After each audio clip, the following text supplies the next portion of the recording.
Hello friends, రాత్రి సద్దన్నం మిగిలితే నీళ్ళు పోసి నిమ్మాకులు వేసాను. ఈ నిమ్మాకుల సారం అంతా ఇందులోకి దిగి ఉంటుంది ఫ్రెండ్స్. ఈ నిమ్మాకులు తీసి నీళ్లు గ్లాసులో పోసుకుంటాను. అన్నం నీళ్ళలోంచి తీసుకున్నాను. ఆవకాయ పచ్చడి వేసుకున్నాను. నీళ్లు గ్లాసులో తీసుకొని ఇందులో ఉప్పు వేస్తున్నాను ఫ్రెండ్స్.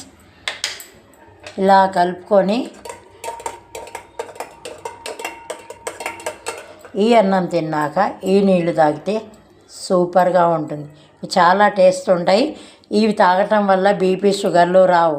60 అబోవ్ ఉన్న బీపీ షుగర్ ఎటువంటివి రావు ఫ్రెండ్స్. ఇప్పుడు ఈ ఆవకాయ నంచుకొని ఇట్లా అన్నాన్ని తింటాను.